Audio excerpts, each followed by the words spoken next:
मुख्यमंत्री योगी आदित्यनाथ के विजन को साकार करने के लिए अयोध्या में तैयारियां जोरों पर है। इसी क्रम में शुक्रवार को गौ सेवा आयोग के अध्यक्ष श्याम बिहारी गुप्ता, उपाध्यक्ष एवं सदस्यगण अयोध्या पहुंचे और अधिकारियों के साथ एक विशेष बैठक की। बैठक का मुख्य उद्देश्य अयोध्या को प्रदेश का पहला प्राकृतिक खेती आधारित जिला बनाना था। मुख्यमंत्री का सपना है कि अयोध्या के हर किसान के पास कम से कम एक गाय हो और खेती पूरी तरह से गौमूत्र व गोबर पर आधारित हो। श्याम बिहारी गुप्ता ने बताया कि इस योजना का लक्ष्य अयोध्या आने वाले देश विदेश के श्रद्धालुओं को भी पूरी तरह से केमिकल फ्री भोजन उपलब्ध कराया जा सके। इसके लिए नरेंद्र देव कृषि विश्वविद्यालय में 26 करोड़ की लागत से एक अत्याधुनिक प्रयोगशाला स्थापित की जा रही है, जहां अन्न और सब्जियों की शुद्धता की जांच की जाएगी। प्रदेश में वर्तमान में 2 करोड़ 86 लाख किसान हैं, जबकि गौवंश की संख्या केवल 1 करोड़ 90 लाख है। मुख्यमंत्री की योजना के अनुसार यदि हर किसान को एक गाय पालनी है तो प्रदेश में 1 करोड़ से अधिक नई गायों की आवश्यकता होगी। बैठक में यह संदेश भी दिया गया कि गाय पालने वाला ही समृद्ध कहलाएगा और गाय के बिना किसान दरिद्र। इसके साथ ही यह विचार भी सामने आया कि दूध, घी, अन्न, फल और सब्जियां भी वास्तविक संपत्ति हैं, जबकि बड़ी गाड़ियां और मकान केवल दिखावा है। इस आयोजन से एक ओर जहां कृषि उत्पादन की गुणवत्ता में सुधार होगा, वहीं दूसरी ओर गौवंश संरक्षण और स्वास्थ्य प्राकृतिक जीवन शैली को बढ़ावा मिलेगा। देखिए, यहाँ हम लोगों का आने का उद्देश्य है कि अयोध्या जनपद को हम लोग यूपी का पहला ऐसा जनपद बनाना चाहते हैं जहाँ हर किसान के पास गाय होगी और गौमूत्र और गोबर आधारित गौ आधारित प्राकृतिक खेती होगी, जिसमें केमिकल्स का प्रयोग नहीं होगा और जो जहर मुक्त अन्न फल सब्जियां पैदा होंगी वो अयोध्या में रहने वाले देश विदेश के आने वाले लोग सबको केमिकल फ्री अनाज फल सब्जियां प्राप्त हों। उस उद्देश्य से आज इस जिले की समीक्षा बैठक रखी गई है। यद्यपि 1 महीना पहले यहाँ की हमारी मंडलीय समीक्षा बैठक थी, लेकिन अयोध्या के लिए माननीय मुख्यमंत्री जी ने हम लोगों को निर्देश दिए हैं कि अयोध्या को एक ऐसा जिला बनाइए कि हर किसान के पास में गाय हो, गौमूत्र का संचय हो, गोबर गैस संयंत्र हो और जो खेती से प्राप्त होगा अन्न फल सब्जियाँ उसकी टेस्टिंग हो। क्योंकि यहाँ आचार्य नरेंद्र कृषि एवं प्रौद्योगिकी विश्वविद्यालय है, यहाँ पर 26 करोड़ रुपए दिया गया है लैब बनाने के लिए। वहाँ पर टेस्टिंग होगी और अयोध्या वासियों का खाद्यान्न देश और दुनिया के देशों में जाएगा।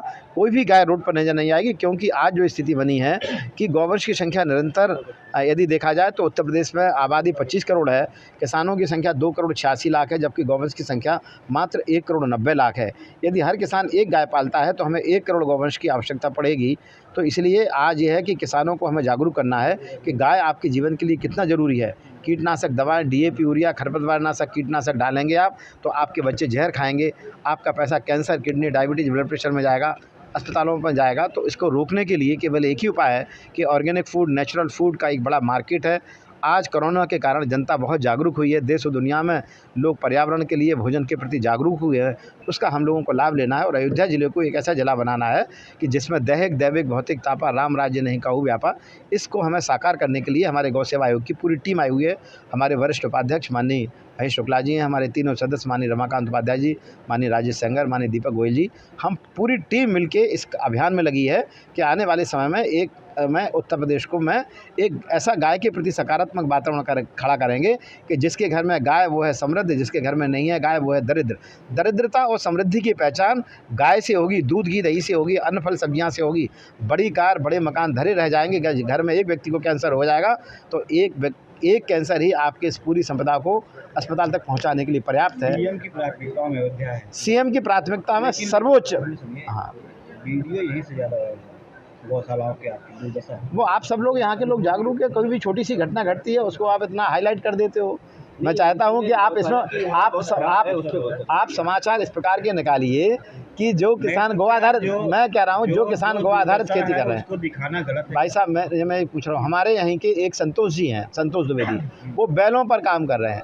वो बैलों और बैलों बैलों पे काम कर रहा है। आपने कभी मीडिया में नहीं निकाला संतोष जी का? भाई मीडिया में उन लोगों को हैं अच्छा दुग्ध का काम कर रहे हैं, खेती कर रहे हैं, उन सब का निकालेंगे तो हम एक अच्छा। छुट्टा पशु बहुत घूमते हैं, उनके लिए कोई व्यवस्था अब आने वाले देखिए बरसात में थोड़ी दिक्कत हो जाती है, बरसात के बाद ये समस्या नहीं रही। नहीं अब छुट्टा गौवंश जितना घूम रहा है, आज हम लोग आयोग की पूरी टीम आई है और हम लोग प्रशासन से और अधिकारियों से यही कहने वाले हैं कि कोई भी गौवंश छुट्टा नहीं होना चाहिए, कोई दुर्घटना नहीं होनी चाहिए, कोई एक्सीडेंट नहीं होना चाहिए। आज निरीक्षण भी आपने किया है, निरीक्षण क्या पाए? हाँ नहीं, निरीक्षण जहाँ निरीक्षण करने गए वहाँ पर गौवंश अच्छा है, स्वस्थ है, प्रसन्न है, पानी की व्यवस्था है, सब चीज़ें ठीक चल रही हैं। जो कमी है उसको हम लोग सब मिलकर पूरा करेंगे उसको। वैशाली के महुआ से खबर है, जहां बुधवार को श्री गणेश चतुर्थी के पावन अवसर पर महुआ के 2 स्थलों कालीघाट और कन्हौली में गणपति पूजन के साथ भव्य मेले की शुरुआत हुई। दोनों स्थानों पर गणपति बप्पा की विशाल प्रतिमाएं स्थापित की गई और विधिवत पूजन अर्चना के साथ उनके पट खोले गए। इसके बाद दर्शन के लिए श्रद्धालुओं की भारी भीड़ उमड़ पड़ी। कालीघाट पर स्थापित गणपति प्रतिमा के पंडाल को आकर्षक गुलबंद और रंग बिरंग सजावट से सजाया गया। श्रद्धालुओं के लिए विश्राम और बैठने के लिए समुचित व्यवस्था की गई है। पूजा के उपरांत श्रद्धालुओं को लड्डू का प्रसाद वितरित किया गया, जहां श्री कृष्ण महोत्सव पूरे 11 दिन तक चलेगा, जिसमें रोजाना सांस्कृतिक व धार्मिक कार्यक्रम आयोजित किए जाएंगे। वहीं कन्हौली बुनियादी विद्यालय परिसर में भी गणपति बप्पा की भव्य प्रतिमा की स्थापना व पूजा अर्चना शुरू की गई। यहाँ भी श्रद्धालुओं की भारी भीड़ देखने को मिली। एक बड़ा मेला भी सज चुका है। यह मेला 7 दिनों तक चलेगा। दोनों स्थानों पर गणेश महोत्सव को लेकर श्रद्धालुओं में गहरी आस्था और भक्ति का माहौल देखा जा रहा है। आयोजकों द्वारा सुरक्षा और सुविधा भी पूरी तरह से कर ली गई है। मेरठ से खबर है, जहां बेस्टर स्कूल सूरजकुंड रोड पर राष्ट्रीय लोक दल अल्पसंख्यक प्रकोष्ठ द्वारा आयोजित सदस्यता अभियान और महानगर अध्यक्ष नियुक्ति कार्यक्रम 28 अगस्त को सफलतापूर्वक संपन्न हुआ। कार्यक्रम में प्रदेश उपाध्यक्ष खादिल सब्जवारी, प्रदेश मुख्य महासचिव दिलप्रीत कोहली और क्षेत्रीय अध्यक्ष मारूफ अली समेत कई वरिष्ठ नेता शामिल हुए। इस मौके पर मरियम जिलानी को महानगर अध्यक्ष, खान जी को क्षेत्रीय महासचिव और मुनीर अहमद को महानगर महासचिव नियुक्त किया गया।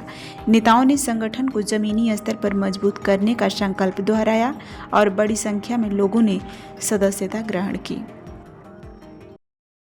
प्रीत कोहली और क्षेत्रीय अध्यक्ष मारूफ अली समेत कई वरिष्ठ नेता शामिल हुए। इस मौके पर मरियम जिलानी को महानगर अध्यक्ष, खान जी को क्षेत्रीय महासचिव और मुनीर अहमद को महानगर महासचिव नियुक्त किया गया। नेताओं ने संगठन को जमीनी स्तर पर मजबूत करने का संकल्प दोहराया और बड़ी संख्या में लोगों ने सदस्यता ग्रहण की। राम जन्मभूमि परिसर की सुरक्षा में तैनात प्रांतीय सशस्त्र बल के एक जवान की ड्यूटी के दौरान अचानक तबीयत बिगड़ने से मौत हो गई।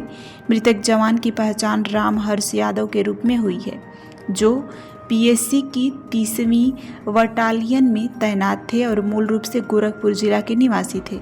यह दुखद घटना बृहस्पतिवार सुबह की है, जब ड्यूटी पर तैनात राम हर्ष यादव की अचानक तबीयत बिगड़ गई। मौके पर मौजूद अन्य सुरक्षा कर्मियों ने तुरंत उन्हें एम्बुलेंस के माध्यम से श्री राम अस्पताल पहुंचाया, लेकिन डॉक्टरों ने उन्हें मृत घोषित कर दिया। एसपी सिटी चक्रपाणी त्रिपाठी ने बताया कि प्रारंभिक जांच में हृदय गति रुकना यानी हार्ट अटैक मृत्यु का संभावित कारण प्रतीत हो रहा है, लेकिन पोस्टमार्टम रिपोर्ट के बाद ही वास्तविक कारण की पुष्टि हो सकेगी। फिलहाल पंचनायतनामा और पोस्टमार्टम की कार्यवाही जारी है। जवान के परिजनों को सूचना दे दी गई है। राम जन्मभूमि परिसर जैसे उच्च सुरक्षा वाले क्षेत्र में ड्यूटी के दौरान हुई इस अचानक घटना से पूरे सुरक्षा बल, पुलिस और प्रशासनिक तंत्र में शोक की लहर दौड़ गई है। विभागीय स्तर पर जवान को अंतिम श्रद्धांजलि देने की तैयारी की जा रही है।